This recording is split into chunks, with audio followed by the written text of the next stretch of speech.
उसके तत्पश्चात नागनजित नाम का राजा था, उसकी बेटी थी जिसका नाम था नागनजिती। मेरे परमात्मा ने उसके साथ में भी विवाह किया। इस राजा ने बहुत दहेज दिया। 10,000 गाय दी गई थी। मैं श्लोक बोले देता हूँ कि 10 धेनु सहस्राणी पारी वह्य मदा देवु युवतीनां त्रिसहस्त्रं निसक्रीबाय शुभाशुभम नव नाग सहस्राणी नागाक्षत गुणान रथान। कितना दहेज दिया? 10,000 गाय दी, 3,000 युवतियाँ दी, 9,000 हाथी दिए, 9 लाख रथ दिए और 9 करोड़ घोड़े दिए राजा नागनजित ने भगवान के विवाह में। एक बार फिर बोल दूं, कितना दिया? लिखा है कि रथानाम सतगुणान शान्यजा सतगुणान नरान और युवती नाम त्रिशास्त्रम 3,000 युवती निष्ग्रीवाम सुवासाम 9,000 हाथी और नवलक्षणा नाम नागा नाम, तो इसमें 9,09,000 हाथी, 9 लाख रथ और 9 कोटि अश्वहा, 9 कोटि अश्वहा यानी 9 करोड़ घोड़े। और इसमें लिखा है कि 9 अरब सेवक इस राजा ने भगवान श्री कृष्ण के विवाह में दिए। इसमें लिखा है कि इस मृत्यु लोक में भगवान श्री कृष्ण के 1 2 3 चौथे विवाह में जो नागनजिती के साथ में जो विवाह भगवान का हुआ था, जितना दहेज भगवान को मिला इस मृत्यु लोक में ना तो पहले कभी किसी को मिला, ना भगवान कृष्ण के अब इस विवाह के बाद में किसी को मिल पावेगा। इसमें लिखा है कि दास कितने थे सेवा करने वाले? 9 अरब सेवक राजा नाग ने जितने प्रदानित किए थे। ये भागवत जी में लिखा है, श्रीमद् भागवत जी का 10वें स्कंद अध्याय नंबर 59। और यदि आपको संशय लगे तो श्लोक नंबर 49, 50, 51, 52 और 53 4 श्लोकों में भगवान की दहेज की बात कही है।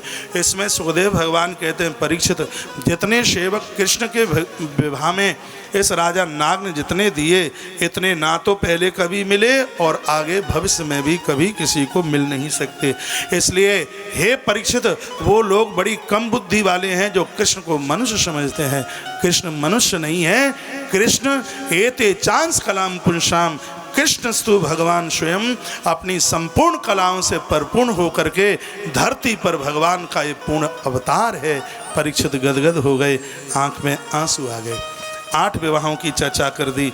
उसके बाद कहा कि 16,100 और विवाह हुए। कहा ये कैसे हुए? का इंद्रेण हित छत्रेण हित कुंडल बंधुन हितामराद स्थानेन ज्ञापितो भौमचिष्टतम। एक भौम नाम का निशाचर था और ये धरती का पुत्र था। इसने माता अदिति के कुंडल देवराज इंद्र के कवच को इसने छीन रखा था। तो परमात्मा आज पहुंच गए और भगवान ने इसको उठा करके पटका, इसकी मृत्यु हो गई। सत्यभामा को लेकर के भगवान पहुंचे। मैं निवेदन करना चाहूँगा कि एक क्षत्रियाणी देवी में जितने गुण होते हैं या तो वो केकई में पूरे देखने को मिलते हैं या भागवत में पूरे के पूरे वो सत्यभामा को में देखने को मिलते हैं। जब जब भगवान किसी विशेष युद्ध में गए हैं तब सत्यभामा को संग लेकर के गए हैं। राजा दशरथ जब जब किसी विशेष युद्ध में गए हैं तब वो माता केकई को अपने संग जरूर लेकर के गए। इस धरती के पुत्र को जीतना बहुत मुश्किल था और जो माता सत्यभामा ने कौतूहल दिखाया था उसमें इस भूमि पुत्र की एक नहीं चली और भगवान ने युद्ध में इस भौमासुर को जीत लिया। और भूमि ने भगवान की स्तुति करी, नमस्ते देव देवेश शंख चक्र गदाधर भक्त चोपात्त रूपाय परमात्मन नमस्तुते। धरती माता ने भगवान को वंदन प्रणाम किया, कारागृह से मुक्त किया उन देवियों को। महात्माओं ने कहा, प्रभु जी इन देवियों के साथ कोई विवाह नहीं करेगा, ये इस कारागृह में रही हैं, इसलिए कृपया आप इनको स्वीकार कर लीजिए। तो पुराण में लिखा है कि अथऊ मुहूर्त एकस्मिन् नागा ऋषुताम श्रियः। जितने भी संत ऋषि महर्षि चल करके आए थे वह सब द्वारका में साक्षी बने। विश्वकर्मा जी ने उसी समय 16,100 भवनों का निर्माण किया। पहले 16,100 भवन बनाए गए, 8 तो पहले से थे ही। 16,100 भवन बनाए गए। अथो मुहूर्त एकस्मिन् नानागारे सुतात था। एक ही मुहूर्त में 16,100 देवियों के साथ भगवान श्री कृष्ण ने विवाह किया। इसमें 100 देवियां हैं, हमारे 100 उपनिषद हैं। 16,000 देवियां हैं, वो हमारे वेद की उपासना कांड की 16,000 ऋचाएँ हैं। हमारे वेद में 1200 शाखाएं हैं, बहुत ध्यान से सुने, 1180 शाखाएं, लगभग 1200। और हमारे वेद में 1 लाख सूत्र हैं। 3 भागों में वेद को बांटा गया है, ज्ञान कांड, कर्म कांड और उपासना कांड। ज्ञान कांड की 4000 ऋचाएँ हैं, कर्म कांड की 80,000 ऋचाएँ। 80 और 4 84, बची हुई 16,000 जो ऋचाएँ हैं वो वैदिक भक्ति कांड की हैं। और वही भक्ति कांड की ऋचाएँ स्त्री बनकर भगवान की सेवा में पधारी हैं। परमात्मा का खानदान दिन दूना रात्रि चौगनी के रूप में बढ़ने लगा, ऐसा ग्रंथ में वर्णन किया गया है। सर्व प्रकार से आनंद हो रहा था। एक दिन भगवान श्री द्वारका जी में बैठे हुए थे, इतने में एक दूत आकर के रोया। कृष्ण ने उस दूत को पूछा कि तुम्हें क्या कष्ट है। उसने कहा कि जरासंध नाम के एक राजा ने 84 राजाओं को बंदी बना लिया है, और जब 100 राजा पूरे हो जाएंगे तो इन सब की वो बलि चढ़ा देगा। इसलिए वह राजा तुम्हारी प्रतीक्षा में है गोविंद, हे प्रभु, कैसे भी उनकी आप रक्षा कर दीजिए। भगवान ने कहा मैं परसों आता हूँ। तो अपनी प्रमुख देवियों को लेकर के भगवान श्री कृष्ण सीधे इंद्रप्रस्थ नगरी पहुँचे। युधिष्ठिर ने बड़ा आदर किया, भारी मान किया, सम्मान किया। एक छत्र राज्य इतना अद्भुत धर्मराज युधिष्ठिर का हो रहा था। राम जैसे राज्य की चर्चा भगवान सुखदेव ने ग्रंथ में वर्णित की है। देवसी नारद जी एक दिन पहले वहाँ से गए थे और आज परमात्मा श्री कृष्ण का आगमन हुआ। बड़ा हर्ष और उल्लास के साथ में गोविंद का स्वागत किया गया। आज वर्णन किया गया कि सभी ब्राह्मणों को न्योता दिया गया, ब्राह्मण आए। जितने भी धर्मराज युधिष्ठिर के सचिव सेक्रेटरी थे, इस सभा मंडप में सबका आना हुआ और भगवान श्री कृष्ण भी वहाँ पर बैठे हुए थे। उस समय धर्मराज युधिष्ठिर ने भगवान के सामने एक कोई बात करी। क्या बात करी? बड़े प्रसन्न होकर के वो खुश होकर के कह रहे थे, कहते हैं हे प्रभु, गुरुदेव यहाँ पर चल कर के आए थे और उन्होंने यह कहा था, वह मुझसे बोले थे कि तुम एक राजसी यज्ञ करो, और मुझसे तो राजसी यज्ञ के बारे में कुछ आता नहीं है। इसलिए हे प्रभु, हे परमात्मा, मैं आपसे ही पूछना चाहता हूँ कि इस यज्ञ को कैसे पूरा किया जाए और इसमें मुझे क्या करना होगा, आप मुझे आदेश करें। परमात्मा श्री कृष्ण ने कहा, राजन, देवसी नारद ने तुमको जिस यज्ञ की बात करी है ये तुम्हारा पुण्य है। किसी से कोई सत्कर्म होता है तो ये पुण्य के प्रभाव से ही होता है। धन तो सबके पास होता है अपना काम चलाने के लिए, और तुम्हें ये सौभाग्य प्राप्त होने के लिए जा रहा है। इसके द्वारा पूरी दुनिया में तुम्हारा यश बढ़ेगा। इसके लिए तुम्हें सभी राजाओं को जीतना पड़ेगा। युधिष्ठिर ने कहा, प्रभु, हम सबको जीतने की आपकी कृपा से मानसिकता रखते हैं, लेकिन जरासंध और शिशुपाल ये दोनों इतने उद्दंडी हैं कि इनके सामने भी आने में लज्जा आती है।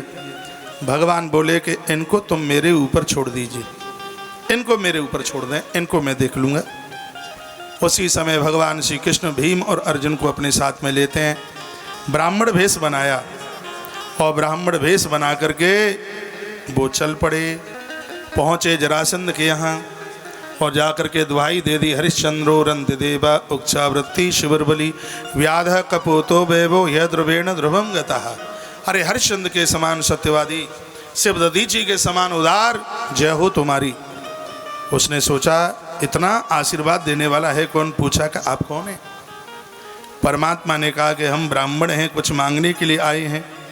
श्रीवत्सांग चतुर्बाहु पद्म गर्भादुरक्षणम, भगवान ने अपने चिन्हों को छिपा लिया। उसने पूछा कि मांगिए, तुम्हें क्या चाहिए?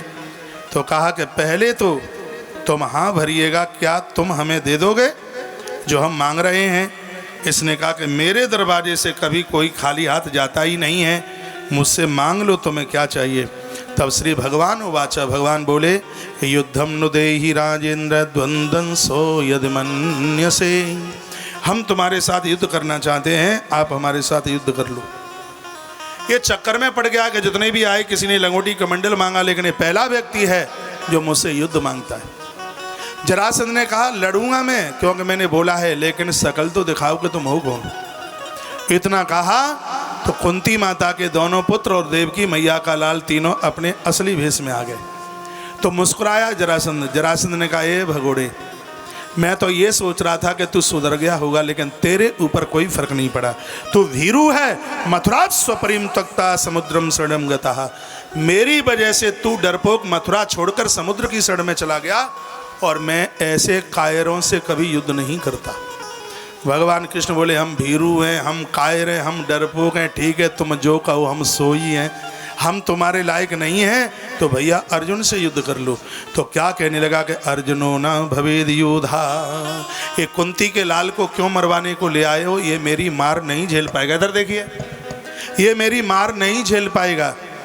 तो भगवान बोले कि हमहू तुम्हारे लायक ना है, अर्जुनू तुम्हारे लायक ना है, तो भीम दादा से युद्ध कर लो। तब बोला, भीमस तुल्यो बलो महा, ये भीम थोड़ी बहुत मेरी मार झेल सकता है, कल सुबह भेज देना। रात निकली, सुबह ही भगवान भीम को तैयार कर रहे थे, कुंडल कवच पहना रहे थे। भीम का अहंकार जाग रहा था। कहा, भगवान तुम हमारे मामा के लड़का जरूर हो, लेकिन तुम हमारी ताकत जानते नहीं हो। 10-10 हजार हाथियों की ताकत नाना जी की कृपा से हमें मिली, क्योंकि माता कुंती सांप की बेटी थी, सर्प की।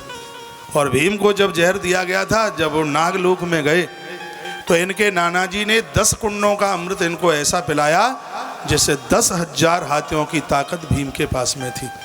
भीम ने कहा, नाना जी की कृपा से 10 हजार हाथियों की ताकत मिली, आप हमें समझते नहीं हैं। यों गया, तोड़ मरोड़ करके अभी आया। भगवान ने कहा, ठीक है, हल्के से मुंह से बोल दिया। ये गया युद्ध करने के लिए, जैसे ही सामने पड़ा जरासंध के, जरासंध ने उठा करके इसको यों फिर उठाया, लिप लिपो सोमो। शाम को चल के आए दादा भीम, और आकर के बोले कि न्यों बताओ कि हमारे मामा के बेटे हो कि पहले जन्म के दुश्मन हो।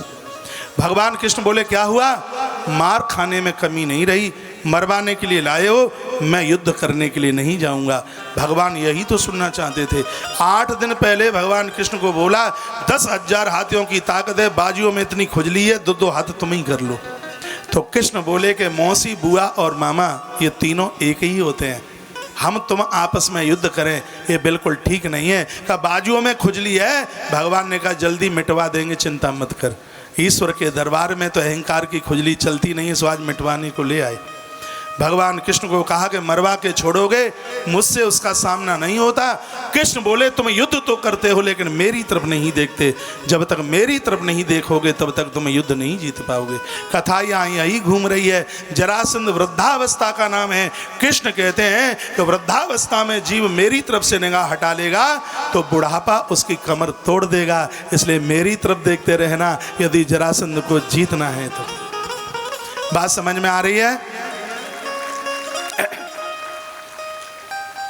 बोलो बांके बिहारी लाल की जय हो। दूसरे दिन यह युद्ध करने के लिए गया, और युद्ध करने के लिए गया, ताल ठोकी और जरासंध ने उठा करके यो फिर उठाया। फिर कृष्ण खड़े हुए थे, देखता है तो कहने लगा, जरासंध से भगोड़े की तरफ क्या देखता है, प्राण बचाने तो मेरे पांव पकड़ लिए, तुझे क्या बचाएगा, ये खुद ही भाग गया छोड़ छाड़ के मथुरा। संध्या को भीम लौट करके आया। कथा कह रही है अहंकार नहीं चलता है उसके दरबार में। भीम लौट के आया और कहने लगा, ये लो अपने कुंडल, ये लो कवच, माँ कुंती की सौगंध, मैं कल से युद्ध करने के लिए नहीं जाऊंगा, तुम मरवा के छोड़ोगे। अहंकार का पारा तलवे के नीचे कुचल गया। परमात्मा ने कहा, तुमने मेरी तरफ देखा तो सही, लेकिन मैंने क्या किया वो तुम नहीं देख पाए। सिर पर हाथ रखा, कहा चलो कल विजय मिल जाएगी। क्यों? अहंकार मिटाना था। तीसरे दिन युद्ध करने के लिए गया, जरासंध के ठीक सामने पहुंचा तो भगवान ने ऐसे इशारा किया और एक तिनके के 2 भाग किए। महाभारत में कथा बहुत विस्तार पूर्वक है, और उसी समय ताकत तो इसमें बहुत थी, इसने उठाया और बीच में से 2 भाग कर दिया और छोड़ दिया। वो आपस में दोनों टुकड़े जुड़ गए, क्योंकि उसको जरा कृत्या का कुछ ऐसा ही वरदान लगा हुआ था। भगवान ने सोचा मरा नहीं, और फिर भगवान ने ताली बजाई। भीम ने देखा तो फिर 2 भाग उस तिनके के किए, और भगवान ने एक ऐसे डाला, एक ऐसे डाला, और उसी समय उसने भी जरासंध को बीच में से चीर दिया। एक इधर डाला और एक इधर डाला, जरासंध की मृत्यु हो गई। इधर उधर डालने का मतलब ये है, जो बुढ़ापे में करना चाहते हो उसको बचपन में करो, और जो बचपन में करते हो उसको बुढ़ापे में करो।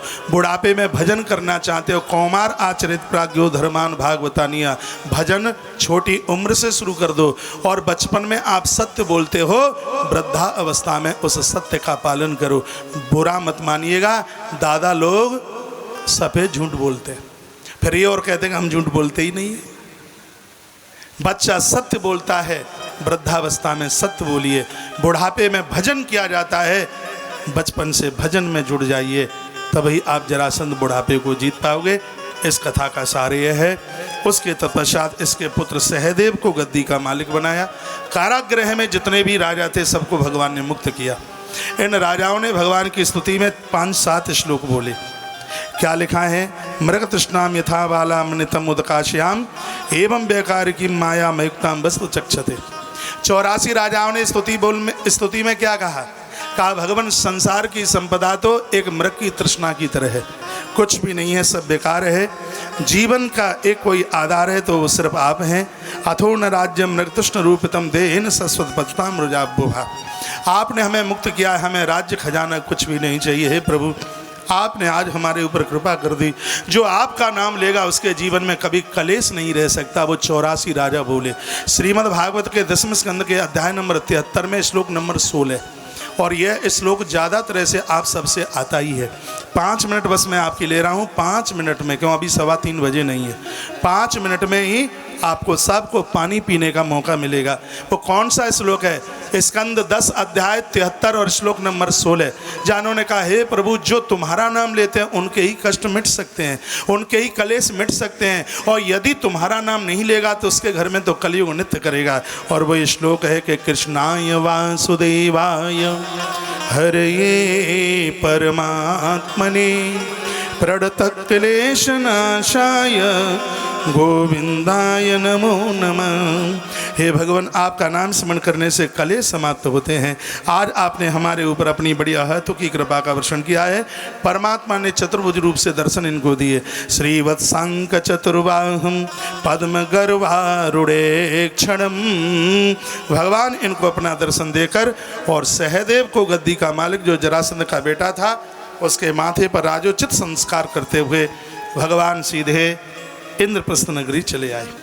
इंद्रप्रस्थ नगरी में भगवान की आरती उतारी गई और बहुत आनंद हो रहा था। जरासंध की मृत्यु के तत्पश्चात सब लोगों ने आनंद मनाया।